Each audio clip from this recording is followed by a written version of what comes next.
Poland.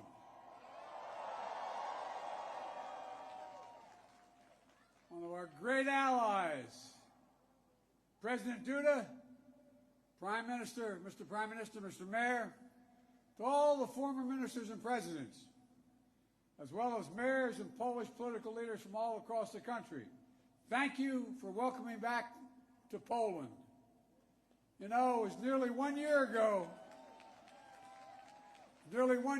I spoke at the Royal Castle here in Warsaw, just weeks after Vladimir Putin had unleashed his murderous assault on Ukraine, the largest land war in Europe since World War II had begun.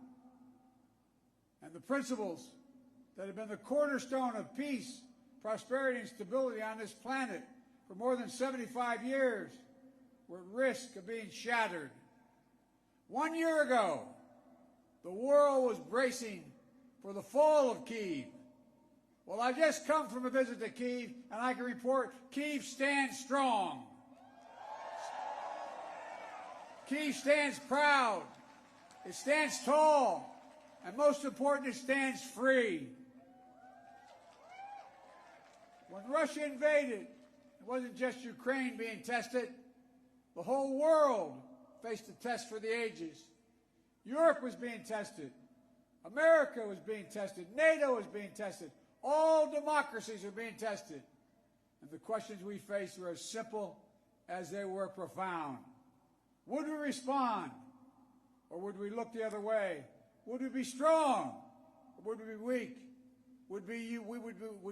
All of our allies, would be united or divided? 1 year later, we know the answer. We did respond. We would be strong. We would be united. And the world would not look the other way. We also face fundamental questions about the commitment to the most basic of principles. Would we stand up for the sovereignty of nations? Would we stand up for the right of people to live free from naked aggression? Would we stand up for democracy? 1 year later, we know the answers. Yes, we would stand up for sovereignty, and we did. Yes, we would stand up for the right of people to live free from aggression, and we did. And we would stand up for democracy, and we did. And yesterday, I had the honor to stand with President Zelensky in Kyiv to declare that we will keep standing up for these same things, no matter what.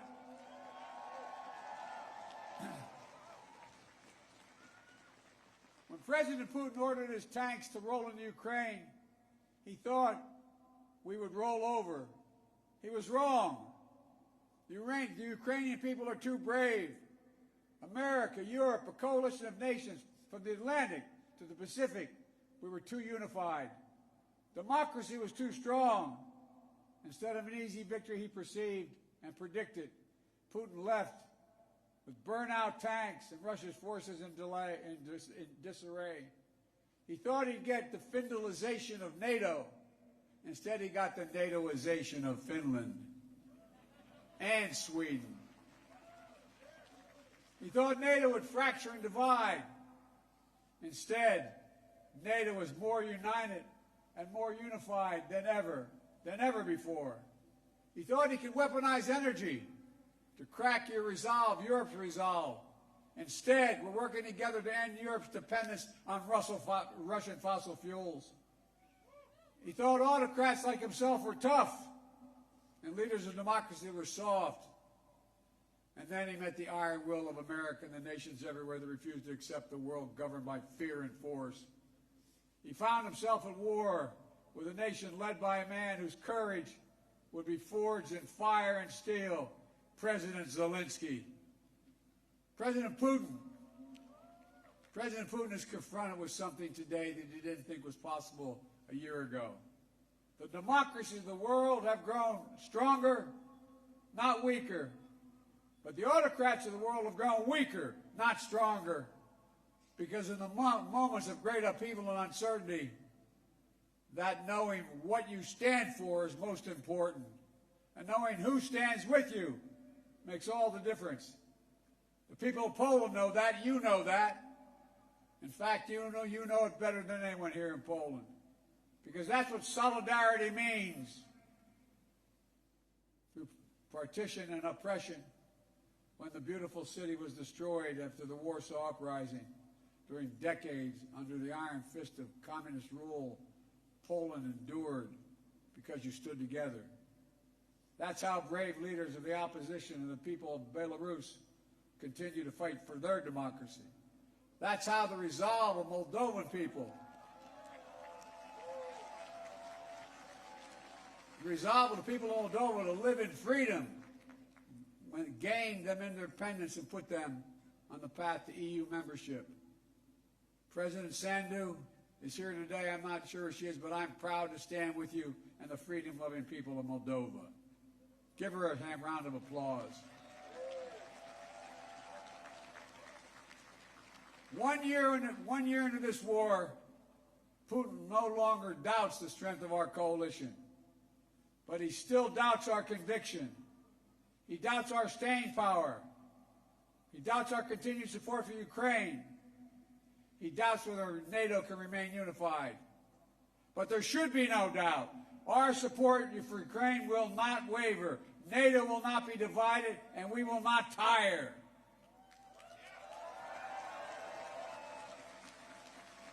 President Putin's craven lust for land and power will fail, and the Ukrainian people's love for their country will prevail. Democracies of the world will stand guard over freedom today, tomorrow, and forever.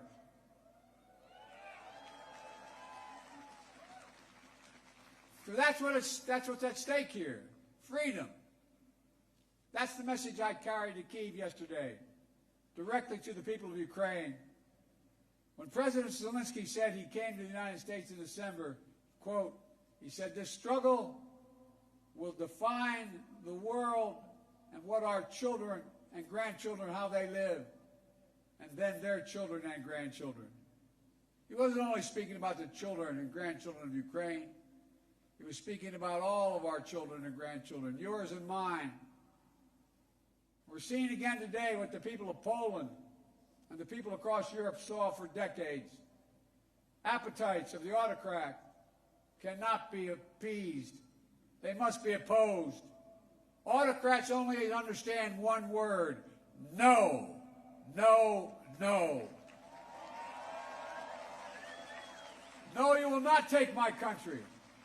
No, you will not take my freedom. No, you will not take my future.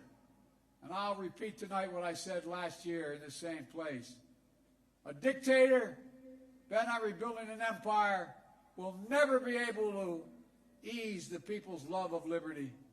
Brutality will never grind down the will of the free. And Ukraine will never be a victory for Russia. Never.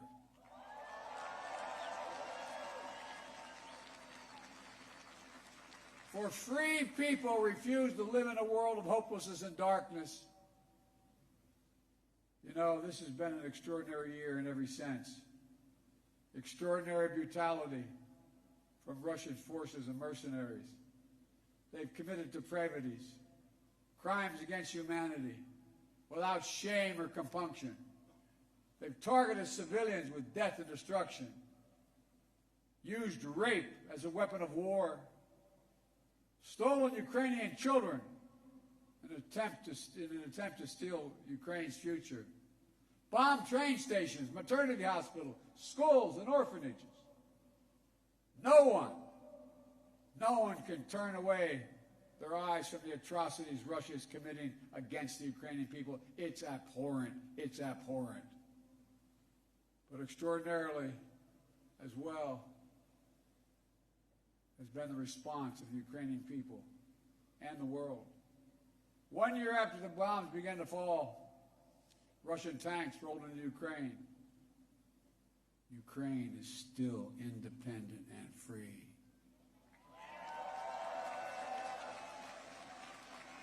From Kherson to Kharkiv, Ukrainian fighters have reclaimed their land. More than 50% of the territory Russia held last year. The blue and the yellow flag of Ukraine proudly waves once again. President Zelensky still leads a democratically elected government that represents the will of the Ukrainian people. And the world has already voted multiple times, including the United Nations General Assembly, to condemn Russia's aggression and support a just peace. Each time in the UN, that vote has been overwhelming. In October, 143 nations of the United Nations condemned Russia's illegal annexation. Only four in the entire UN voted with Russia. 4. So tonight, I speak once more to the people of Russia. The United States and the nations of Europe do not seek to control or destroy Russia. The West was not plotting to attack Russia, as Putin said today. And millions of Russian citizens who only want to live in peace with their neighbors are not the enemy. This war was never a necessity. It's a tragedy. President Putin chose this war. Every day the war continues is his choice. He could end the war with a word. It's simple. If Russia stopped invading Ukraine, it would end the war. If Ukraine stopped defending itself against Russia, it would be the end of Ukraine. That's why together we're making sure Ukraine can defend itself. The United States has assembled a worldwide coalition of more than 50 nations to get critical weapons and supplies to the brave Ukrainian fighters on the front lines. Air defense systems, artillery, ammunition, tanks, armored vehicles. The European Union and its member states have stepped up with unprecedented commitment to Ukraine, not just in security assistance, but economic and humanitarian refugee assistance and so much more. To all of you here tonight, take a moment, and I'm serious when I say this. Turn around and look at one another. Look at what you've done so far. Poland is hosting more than 1.5 million refugees from this war. God bless you. Poland's generosity, your willingness to open your hearts and your homes is extraordinary. And the American people are united in our resolve as well. All across my country, in big cities and small towns, Ukrainian flags fly from American homes. Over the past year, Democrats and Republicans in our United States Congress have come together to stand for freedom. That's who Americans are, and that's what Americans do. The world is also coming together to address the global fallout from President Putin's war. Putin tried to starve the world, blocking the ports in the Black Sea to stop Ukraine from exporting its grain, exacerbating the global food crisis that hit developing nations in Africa especially hard.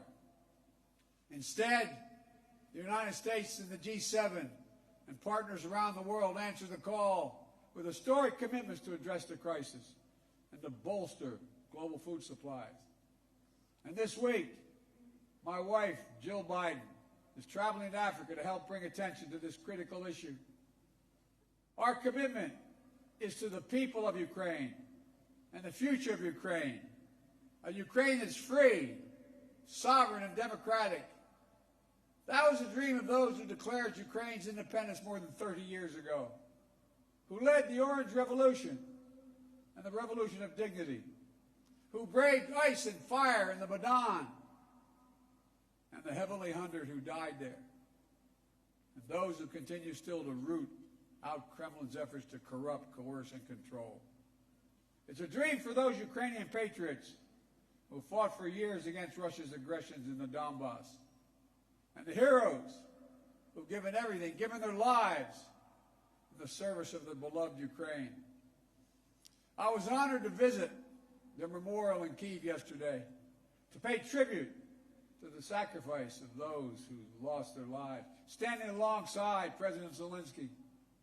The United States and our partners stand with Ukraine's teachers, its hospital staff, its emergency responders, the workers in cities across Ukraine are fighting to keep the power on in the face of Russia's cruel bombardment. We stand with the millions of refugees of this war who found a welcome in Europe and the United States, particularly here in Poland. Ordinary people all across Europe did whatever they could to help and continue to do so. Polish businesses, civil society, cultural leaders, including the First Lady of Poland, who is here tonight, have led with the heart and determination, showcasing all that's good about the human spirit. Madam First Lady, we love you. Thank you all.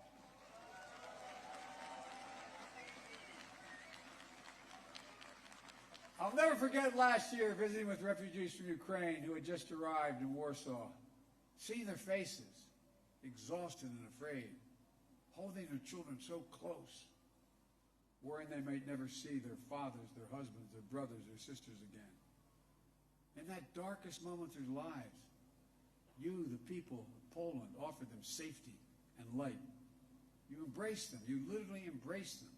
I watched the looks on their faces. Meanwhile, together we made sure that Russia is paying the price for its abuses. We continue to maintain the largest sanction regime ever imposed in any country in history. And we're going to announce more sanctions this week together with our partners. We'll hold accountable those who are responsible for this war, and we'll seek justice for the war crimes and crimes against humanity continuing to be committed by the Russians. You know, there is much for us to be proud of over all that we have achieved together this past year. But we have to be honest and clear-eyed as we look at the year ahead. The defense of freedom is not the work of a day or of a year. It's always difficult. It's always important. As Ukraine continues to defend itself against the Russian onslaught and launch counteroffensive of its own, there will continue to be hard and very bitter days. Victories and tragedies. But Ukraine is steel for the fight ahead. And the United States, together with our allies and partners, are going to continue to have Ukraine's back as it defends itself. Next year, I will host every member of NATO for our 2024 summit in the United States. Together, we'll celebrate the 75th anniversary of the strongest defensive alliance in the history of the world, NATO. And let there be no doubt, the commitment of the United States to our NATO alliance and Article 5 is rock solid.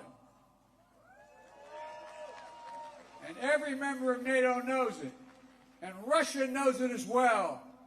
An attack against one is an attack against all. It's a sacred oath. Sacred oath to defend every inch of NATO territory. Over the past year, the United States has come together with our allies and partners in an extraordinary coalition to stand against Russian aggression. But the work in front of us is not just what we're against. It's about what we're for. What kind of world do we want to build? We need to take the strength and capacity of this coalition and apply it to lifting up the lives of people everywhere, improving health, growing prosperity, preserving the planet, building peace and security, treating everyone with dignity and respect. That's our responsibility. The democracies of the world have to deliver it for our people. As we gather tonight, the world, in my view, is at an inflection point. The decisions we make over the next 5 years or so are going to determine and shape our lives for decades to come. That's true for Americans. It's true for the people of the world.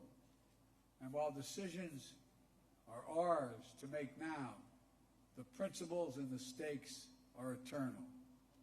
The choice between chaos and stability, between building and destroying, between hope and fear, between democracy that lifts up the human spirit and the brutal hand of the dictator who crushes it, between nothing less than limitation and possibilities. The kind of possibilities that come when people who live not in captivity but in freedom. Freedom. Freedom. There is no sweeter word than freedom. There is no nobler goal than freedom. There's no higher aspiration than freedom. Americans know that, and you know it. And all that we do now must be done so our children and grandchildren will know it as well. Freedom. The enemy of the tyrant and the hope of the brave and the truth of the ages. Freedom. Stand with us. We will stand with you. Let us move forward with faith and conviction and with an abiding commitment to be allies, not of darkness but of light, not of oppression but of liberation, not of captivity but, yes, of freedom. May God bless you all. May God protect our troops. And may God bless the heroes of Ukraine and all those who defend freedom around the world. Thank you, Poland. Thank you, thank you, thank you for what you're doing. God bless you all.